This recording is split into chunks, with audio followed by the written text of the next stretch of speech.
ready? Are you ready? Are we ready? Depending on who you are and who clicked on this video, I'm not sure if you're ready for this video. Did I spend the last 3 days watching most of the movies that are on this list just to refresh myself?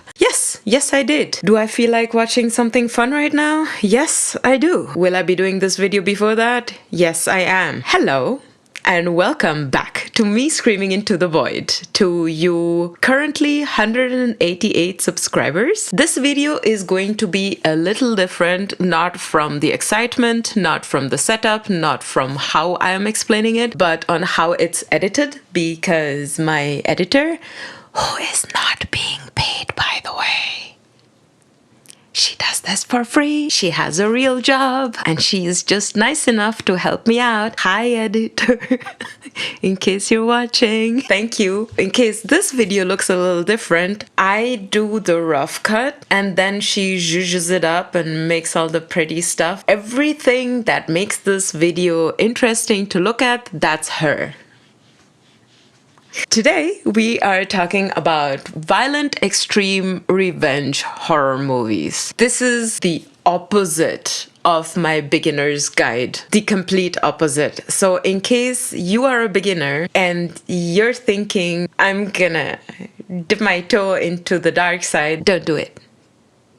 Don't do it. You're going to regret it. I am gonna bring out a part 2. As you might have read in the title, it's underrated, violent, extreme revenge horror movies. As you know, in the internet, everyone's opinion differs from what underrated means, so I've made a list. This is all just me screaming into the void. The void doesn't have an echo. The comments do though, so if you feel like you have a different opinion or you have any underrated violent extreme movies that are not from the 70s, 80s, before we dive into this video, let's be real. We've all seen the ones that get the attention. I Spit on Your Grave, Hostel, Martyrs, The House That Jack Built that gave me the heebie-jeebies, Funny Games, Cannibal Holocaust, Devil's Rejects, Last House on the Left. I could go on, but you see where I'm going with this. We have seen these movies, and the list I made are movies that I don't think you've heard of all of them. If you have,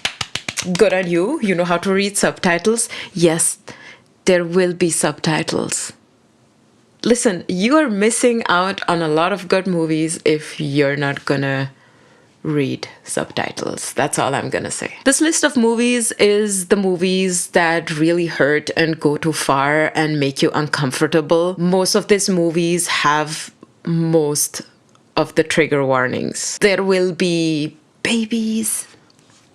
No, we are not talking about that movie. We will never talk about that movie. Serbian film will never be reviewed by this channel. I hated that movie. Human Centipede, exactly the same.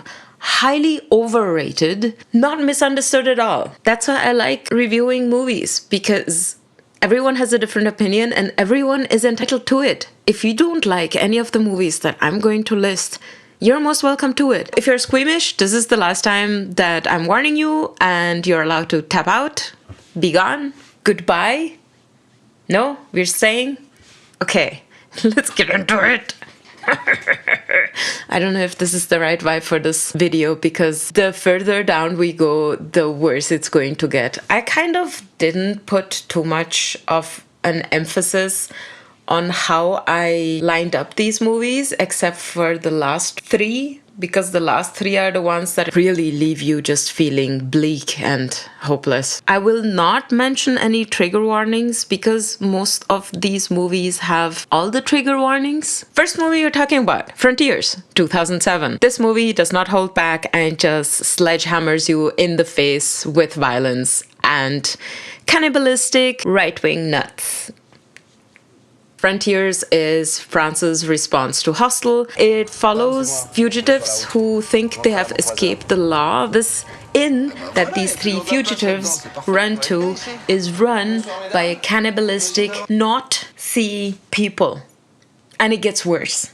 With French extreme movies, they always go the extra mile. I would say it is right there with Martyr. Martyr is like to terrible, made me feel really bad. By the way, also one of those movies that everyone should have watched once is enough, I think. I've watched it a couple of times, but I always wait until I've forgotten how bad this movie is to watch it again, to be reminded of how bad this movie is.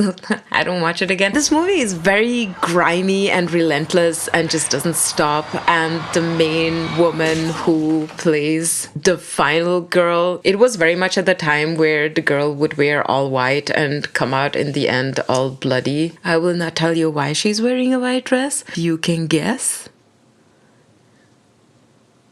I'm not going to say more. Listen, this list is not meant to be spoilery. It falls into the subgenre of extreme horror and home invasion. It is directed by Xavier Jean. It's part of the French extreme wave due to its utter and horrible brutality. It was cut by 4 entire minutes to get a US release. It led to an NC-17 rating, which kind of hurt the distribution. Other fun fact, Xavier Jean directed the Hitman movies. When he delivered his cut to the studios, they got really nervous because it was way too extreme, and they had to literally do reshoots and fired him. I'm putting it in quotation marks because apparently nobody ever said that that's what happened. When they did the reshoots, Jean wasn't even in the same country. They cut it down in such a way that instead of getting a R rating, it then got a PG-13, which, imagine if we had gotten Hitman from him as it was meant to be. I think this movie would have gone down in history instead of being smiled at gently and pushed aside because it was so bad. Because did any of us like Hitman? I'll wait. Did you? That's what I thought. You can stream it on AMC Plus and Shudder. In my opinion, one of those movies that should be watched if you like extreme horror, especially if you liked the French new extreme wave in the 2000s. Next movie, The Sadness. This one has all the triggers. All of them. All of them. I think except for animals? I might be mistaken, correct me if I'm wrong, but I'm pretty sure that there were no animals harmed in this movie. Just a lot of humans. This is Taiwan's answer to how far will horror go. Thank you, Rob Jabaz, for this absolute disgusting gore fest. I wanted to get the movie for our horror film festival at that time when it had just gotten not released, but the news was traveling, and I couldn't find Rob Jabaz's contact info. I contacted him on Insta and was like, you don't know me, but we are a tiny little film festival and we would love to show your movie. Could we get your screener, please? And thank you. And he was so nice. He actually sent us the screener. Thank you for that so much. The Sadness pretty much takes the zombie virus infection movie and makes it so that the people are still fully aware. They can talk fluently, and they just really get sadistic, violent, and monstrous. There is a lot of blood, a lot of naked people, a lot of just absolutely wet, sloppy, in the worst ways possible. Nothing will beat the first scene when one of the main characters goes down to a deli, I think. There is an oil fryer, and there is an old lady, and there is a face. The face gets hit by the oil fryer, and the face starts melting, and the lady just... It was so gross. I was not okay. So what is this movie about? It's about this couple, specifically the woman in this relationship, and how she's trying to escape the infected... You can't call it zombies. I think Rob Jabaz once mentioned it, that it's easier to call it a zombie movie, but it isn't technically one. Because they aren't really zombies, they're just infected people. She tries to escape, and that's that. I mean, you don't need to know more. There's two people going two different ways. Her Boyfriend is trying to reach her. She is in a hospital. He goes this way, she goes that way, and things happen. Really, really, really bad things happen. Things that I would have never thought could be happening in a movie. Like, for example, there was an eye socket involved.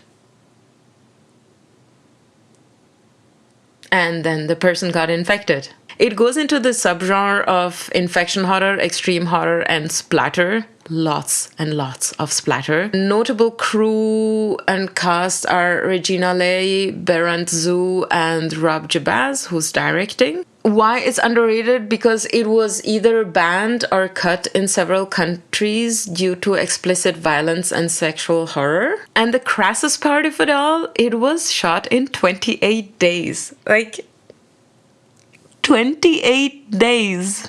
Sir, this is madness. And 99% of the movie is practical effects. And they're so good. There is an in-cam head explosion. I will not tell you how, but there's an in-cam head explosion. Everything is just on full display. And I liked the little nods that the director gave. Like, everyone is just like, oh, this is a massive gore fest. Yes. However, there is tiny little tidbits that show that he has a love for horror as a genre. Like, when she is in the subway, she is reading The Last Man from Mary Shelley. It has the same subject as the movie itself because it's also a virus that spreads throughout the entirety of humanity. You can watch it on AMC Plus and on Shudder. It's definitely one of the most depraved modern extreme horrors I've seen presently. Next movie. It's not slowing down. Project Wolf Hunting. It's not as depraved as The Sadness. Funnily enough, I watched Project Wolf Hunting after The Sadness, so it was kind of like a palate cleanser.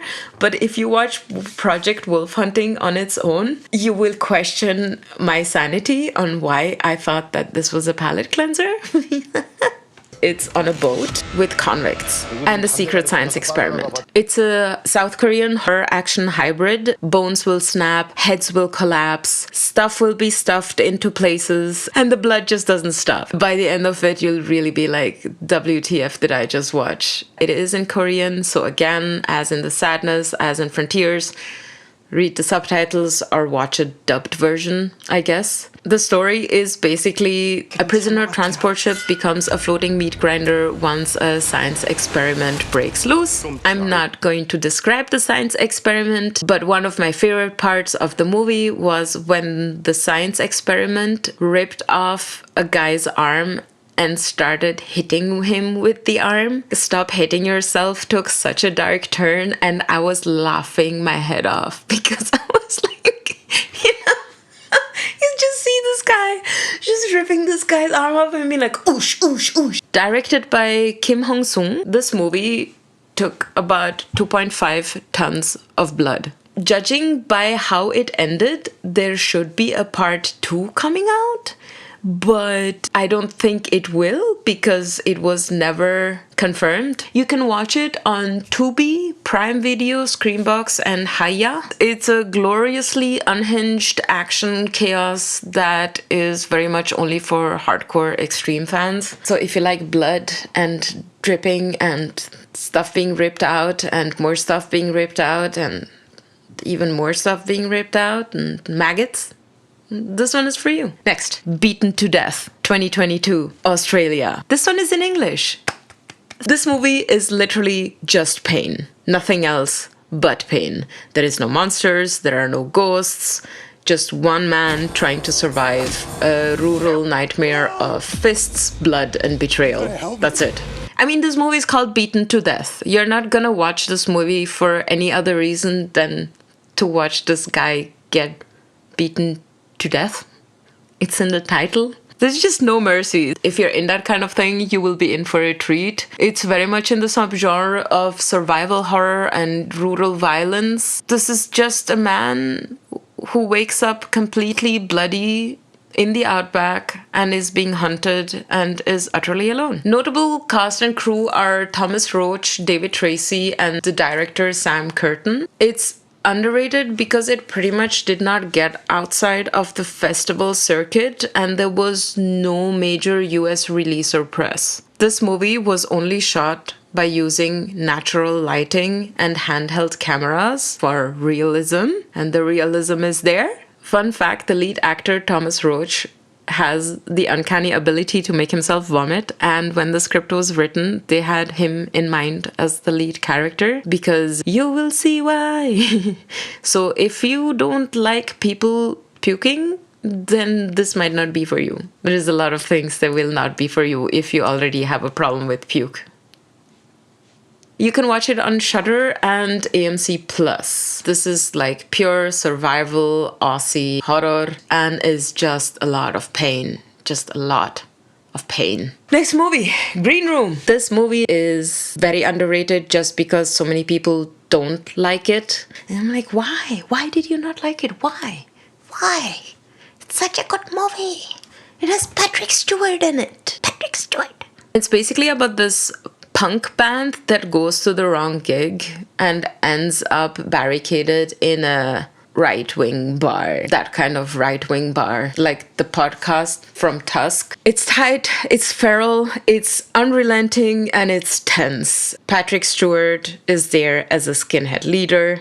And yes, he is horrifying. When he read the script, he actually had to lock his doors, make himself a strong one, because he was so terrified by it. And he was like, I need to do this. There is Rottweilers. When they do get hit, those props are out of foam. So no animals were hurt in this movie. I'm very much against portraying Rottweilers like that. But we do know that those kind of people use this kind of breed because they think that breed is violent, even though we know that it's not the case. This was made in the US, is also in English, and goes very much under siege horror and punk thriller. I liked the premise. I usually like a premise where it's like a closed, tight space where somebody needs to escape. We talked about it in Locked. We talked about it in The Surfer, and Green Room is not much different. It has Anton Yeltsin and Imogen Poots. Do we need more? No, we don't. It has been directed by Jeremy Saulnier. I guess this movie is underrated because it was too brutal for the punk fans themselves, but too punk for horror fans, so it kind of got in between. Plus, I think using this particular breed of dog, none of the dogs die, but just being kind of brutal towards dogs is not exactly on everyone's watch plate, so I get that people would defer from watching this movie. A little tidbit, the Paintball story that was told by Pat recounts a real story that writer and director Jeremy Saulnier actually had. Rick Silva is a real person who did a set in the story. You can watch it on VOD. I did not see anywhere where you could stream it. Next movie, Red State, Kevin Smith. Yes, I am a fan of Kevin Smith. Yes, I do enjoy his horror movies more than I do his comedies. I enjoyed Yoga Hosers. Listen, there's just something about tiny little sausage dudes running around screaming, Wunderbar, Wunderbar, and getting squished by two teenage girls. That just made me very happy. In this particular movie, he just brings fire and brimstone cult horror, cuts out all the weed jokes. It's very bleak. None of the characters, even Kevin Smith says, none of the characters are supposed to be likable. You will also see that the guys who actually get into trouble aren't likable at all because their whole thing is to get somebody who's semi-fugly, in their words, and finally get some. They get roofied and brought into this cult clan thing. It's called Red State. What did you expect? It's from the US, it's in English, it goes towards religious horror and cult, and it's very much teens falling prey to a Westboro-style cult that sets off a federal siege. Guns galore, lots of running around. It has a pretty bleak ending. I also like the characters. Some of them had very human traits where you could kind of relate on a very small percentage of a level. It's underrated because Kevin Smith fans didn't know what to do with this movie. It was neither like Tusk or Yoga Hosers, because at least there you had a certain level of comedy, but it was also not comedy itself. So people were like, what is this? I don't understand. It has Michael Parks as this screaming preacher. Yeah. I love it. It also stars Kyle Gallner. You know who he is if you've seen Strange Darling and other movies of his. He actually had a panic attack when he was tied to a cross. Don't ask, just watch the movie. And the crew was unaware first because they thought he was acting. Like, imagine suffering from a panic attack on set when you're tied on a cross and everyone thinks that you're acting. There is no score for this movie, none at all. All the music that you're hearing is being sung in the background. This is not spoilery because this never happened in the movie, but the original final part of the movie has a literal rapture featured, and it was cut. And I want to see this so badly because the ending of the original had a literal apocalypse coming. And we didn't get it. I'm so sad. Basically, all the church members from this cult got killed by a gigantic angel. And he sees Keenan and simply puts its fingers on its lips and goes, shh, before ascending to heaven as the 4 horsemen descend onto earth. I'm so mad that we didn't get to see it. You can watch it on Tubi, Prime, Plex, and Fandango. Next movie, Midnight Meat Train. It's from Clive Barker's Books of Blood. It's one of the short stories. It follows a photographer who follows a butcher deep into the New York City subway system and discovers something ancient and something hungry. Dum, dum, dum. It's called Midnight Meat Train, and there is people being hung up on hooks. My favorite thing about this whole movie is that you have Vinnie Jones with a massive, these butcher hammers, and he just conks people out with it. One of my favorite scenes right in the beginning, you actually see Ted Raimi, and this is such a massive ode and callback to Sam Raimi because there is 2 things that happen. Ted Raimi is in this movie. He is not in this movie for long, and when the butcher swings down his hammer from behind, both of his eyes schlock out. Yes, it's horrible CGI, absolutely terrible. I hated that. However, fun callback. We all know Sam Raimi loves eyes. And this was like telling Sam Raimi, hi! This movie is directed by Ryuhei Kitamura. It's underrated, I guess, because Lionsgate, right when this movie was supposed to come out, recently hired an executive, Joseph Drake, just when the movie completed production. Drake very much hated the movie and decided to give it a theatrical limited run in low-budget theaters and pretty much buried it then and there. It just disappeared into DVD nothingness, sadly enough. Fun fact, Jones trained extensively with the custom-made 15 lb's butcher's hammer. I'm just imagining him at home in front of the mirror being like, smash, smash, smash. You can watch it on Tubi, Plex, and Fandango. It's a beautiful urban mess of a movie, and it has some beautiful cosmic gore. I mean, it's Clive Barker. It's not just people being on meat hooks on a train. It has to do with something deeper and darker and hungrier. Next movie, Schlitter, which translates into slider. Not that kind of slider. It's a rural French slow burn movie, so you will have to read subtitles again. Don't be mad. If you don't like reading subtitles, I'm sorry. It goes definitely into the subgenre of psychological horror and rural revenge. It kind of goes a bit into the French extreme. Like the ending goes there, but you kind of have to watch 75% of the movie to get that kind of pleasure out of it. And the other is just piecing together the info and being like, oh my god, I did not see that twist coming. Ooh. Once you actually get there and the kills actually happen, I was never surprised by kills this much and was pleasantly surprised because I had never seen this in another movie. So if you've watched the movie, let me know if you've seen the kills and how they affected you. The movie is basically about this man who returns to the village where his father once covered up a boy's death. As it goes in horror movies, the past will not stay buried. It was directed by Pierre Mouchet. It's underrated because it was limited to French festivals, and I think in the beginning there were no subtitles for the international run, so the crowd was very subdued. The title Schlitter means also to slip, referencing both to the fatal accident that had happened in the beginning and the slow descent, the slip into guilt. You can watch it on Prime. I think it's one of the tamest movies I've talked about on this list. Next movie, Green Inferno.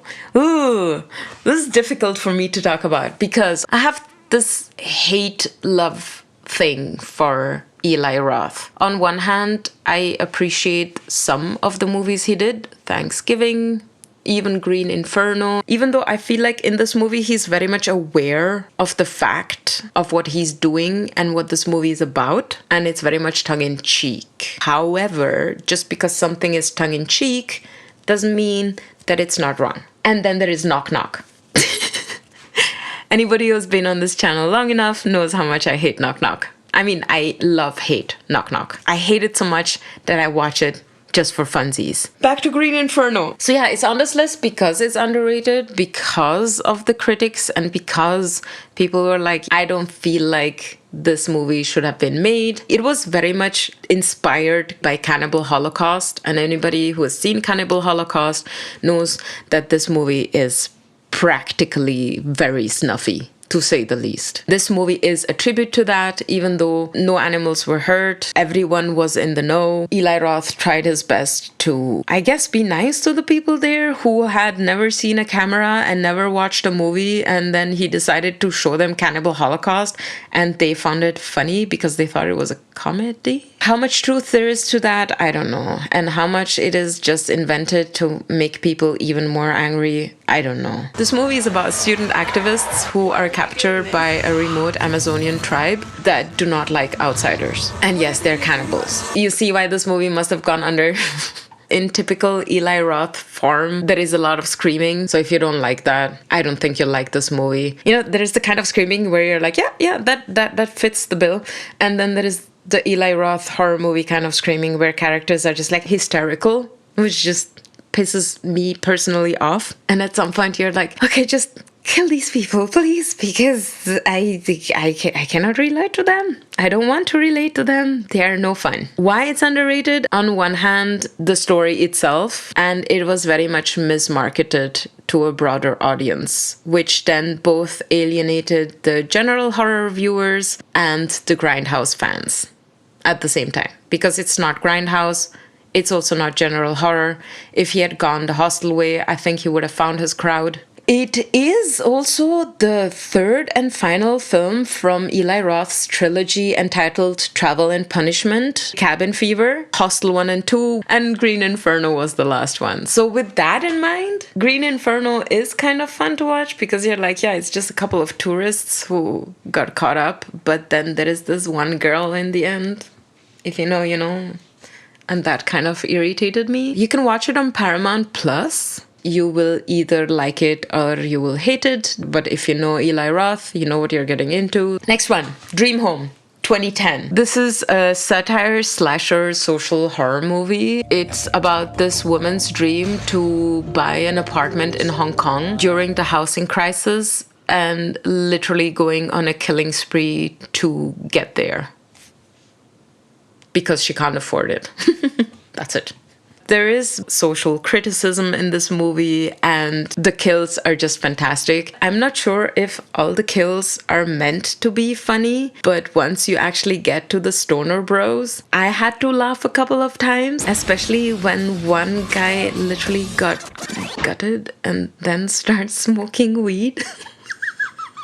In his dying moments. This movie does have a couple of triggers, and I think there is one particular death that got most audiences to just be like, this movie sucks. Spoiler, I guess. There is this pregnant woman who gets a plastic bag around her head and a vacuum that sucks out all the air. So I'm guessing this scene kind of triggered a lot of people. The kills are the main event here. If you like slasher, if you like a lot of blood, guts, and gore, you will enjoy this movie. There is certain lull moments that will get you more into the background of the character herself. Yes, it is in Cantonese. Yes, you will have to read subtitles. Listen, zip tie around the neck and an X-Acto knife. It's directed by Pang Ho Cheong and it was censored in Hong Kong and buried internationally due to its political undertones and gore. It is based on real stories about the housing pressure and the despair that buyers had in Hong Kong during that time. You can watch it on Prime. Have fun watching this mortgage-related rage blood spatter fest. Next movie, Piggy, 2022, Spain, in Spanish. You don't have to read that many subtitles because the director was like, I want people to feel and see and didn't want to use too many words. It's about this bullied teen and she gets really badly bullied. I mean, it's painful to watch and you are on her side during this movie. Me, having been bullied myself, I get it. I get it. Stuff happens to her tormentors and she is very much happy about that.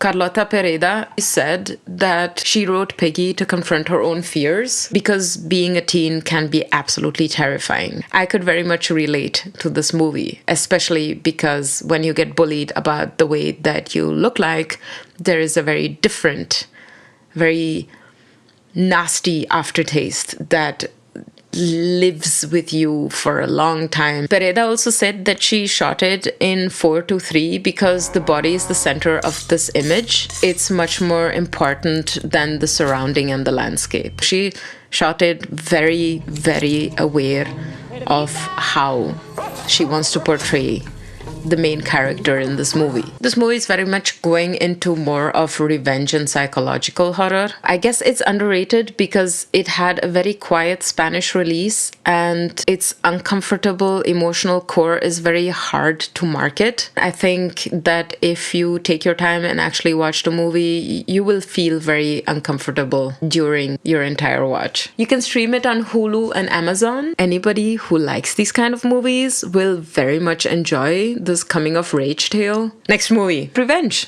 2017. Most people will know Coralie Farja for The Substance, but I don't think many people knew her already when she released Revenge. She took the grape revenge formula and flipped it on its head. It was very beautifully shot. You saw there was a lot of love for detail in this. The main character, who's played by Matilda Lutz, who I absolutely adore, the camera lingers on purpose on certain body parts and it has intent behind it. I'm not saying that it doesn't make me feel uncomfortable because it does, but I also understand that there is a need for the viewer to understand that many movies that were filmed by men have these voyeuristic parts to them that they enjoy. And Farja takes this, shows a mirror to these filmmakers and is like, this very bad. And just because she behaves like this and she likes to dance and she likes to be more charming and cutesy and half naked does not mean that she should be taken advantage of. It's about this woman who goes to this rich guy's remote place in the middle of the desert and his hunting buddies appear. And while he's gone for 2 hours, they take advantage of her. And then when he's back, he kind of shoves her off a cliff and she dies and she gets back her vengeance. That's the movie. But the way it's made, the symbolism, like the phoenix, when you know, and the trip she has, I love that part so much. I think the problem with this movie and why it was so underrated was it was too violent for people who like art house, but it was too art house for people who like exploitation. So it kind of was caught in the middle and nobody knew what to do with this movie. You can watch it on Tubi, AMC Plus, and Prime. If you like artsy fartsy movies that have a lot of blood, this movie might be for you. We're getting to the final three. Are you ready? Because it's getting really bad. Now it's getting really bad. This was nothing in comparison to these three that are coming now. Two of them I couldn't rewatch because I had watched them recently-ish and I just couldn't do it. I just couldn't do it, okay? I just couldn't face them anymore. There's just certain movies you don't know. But I'm telling you to watch them. Let me know how they broke you. Descent into Darkness, My European Nightmare, 2013. It's a found footage movie and it starts as a travel documentary and ends in pure depravity. This movie has been directed and is starring Rafael Cherkassky. I have never seen such a bleak ending where I was just sat there like, huh. So that happened. Great. You have this bright-eyed, sweet journalist who is called Sorgoj Prakov, and he comes from Eastern Europe to Paris to film this travel doc called The European Dream. You slowly see how he just gets beaten and beaten and beaten by different experiences that just slowly make him lose his mind. He spirals from quirky vlog into total madness, an absolute and full psychological collapse. This dude did things by the end of this movie where you're like, I mean, I guess. And the camera just doesn't stop filming. It just doesn't stop. It's so well made also because the director is such a good actor. It's in French and English. Why watch it? It is until now, and I have watched a lot of found footage movies, definitely the worst I have seen. I was not okay after this movie. I had to talk to people. I wanted people to watch it. Nobody did. So now it's on this list. It's underrated because it's very disturbing. If you don't have the patience for it and you can't go through all the steps of madness that he goes through, you will be put off by it. The ending was so convincing that in early screenings, people actually thought it was snuffy footage. And now you can watch it on Tubi, Plex, and Prime. So yay! Have fun getting disturbed. Okay, bye. Not really. We have two more. Last but one, Soft and Quiet. If you've watched it, you know what happens. If you haven't watched it, it's one take. So if you do not have the patience to watch one take of a movie without any cuts, just raw there in your face, very claustrophobic, then this might not be for you. But on the other hand, I feel now it's more relevant than ever because it deals with white supremacy. And it's about this meeting, this casual meeting between suburban women that slowly turns into something way worse. If you have seen it, and you remember the pie scene, the camera just lingers on that pie. I was very uncomfortable. There's just certain symbolisms in this movie that make you aware of how uncomfortable certain things can be, even if there is no violence happening physically. It's about racism, obviously, and how easily politeness can become violent if triggered by the wrong people in very heavy quotation marks. Triggers are extreme violence against minorities. I think if you cannot stand watching something like that, then this movie is not for you. On the other hand, I think this movie is important to be watched, just because I don't think everyone always has present of how bad things can get when there is this inexplicable hatred towards minorities. It's difficult for me to comprehend why people hate in general. I don't understand it. I don't understand why for anyone to be different in any capacity should trigger somebody so much for them to actually develop hate for their pure existence. Notable cast and crew for me are definitely Stephanie Estes. She killed it in this movie. And the director, Beth de Araujo. Sorry if I butchered your name. I guess it's underrated because it's very disturbingly real and it's too raw for most viewers who are classifying it as entertainment. So if you want to be entertained by a movie, this is not for you. This is literally reality hitting you in the face and being aware of how far somebody can go in the name of hate. You can watch it on video on demand. It is a social horror movie that feels way too real, and that is exactly the point. The Golden Glove, der goldene Handschuh, Germany. It is the life of a real serial killer called Fritz Honka. And this movie is gross and disgusting and grimy and absolutely putrid. I hated every second of it. There is the sadness, and then there is the Golden Glove. And the Golden Glove just...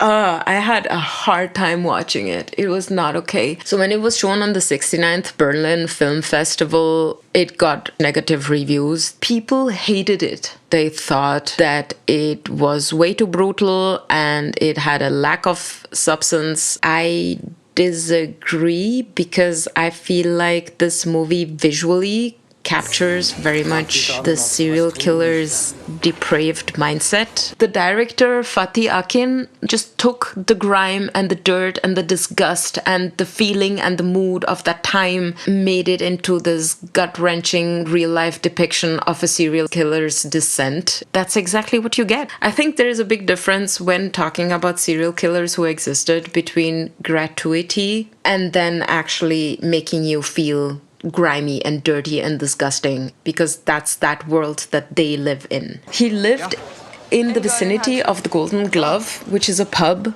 and he would get his victims from there. Only once the neighbors started complaining that the apartments were stinking, then the police got involved and they realized that he literally kept pieces of the bodies all over his flat. He would use a large number of pine-scented perfume blocks in attempt to mask the smell. But I mean, there's only so much perfume. Sorry, I'm laughing because I'm uncomfortable, but there's only so much amount of perfume that will help you get rid of a body smell, especially if it's decomposing in your attic. Sir. Oh my god, this movie is so gross. It's so gross. I hated it. I hated it so much. Why it's underrated? I think it's too disgusting and hopeless for the general release. And there is even some hardened horror fans that tapped out and were like, I'm out.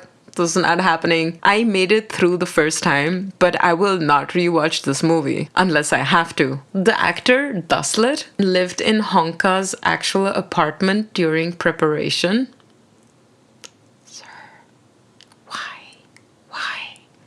I mean,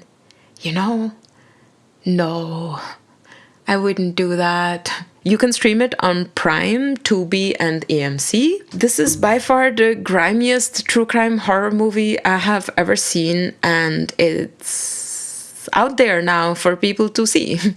Okay, you still breathing, I'm still breathing, we are still alive. That was a gauntlet, that was a handful. If you have watched so far, you're clearly built for blood and grit. Congrats, I guess. High five, I guess. Drop a comment on the most effed up movie you've ever watched that is underrated and I should be watching for the next time. Or tell me if any one of the movies that I have on this list broke your brain. After this horribleness, this was me screaming into the void. I am tired mentally and I am not okay. We've had a doozy of a day. A real doozy. This was me screaming into the void. I hope you enjoyed this list. Let me know. And if you didn't like this list, let me know. Bye.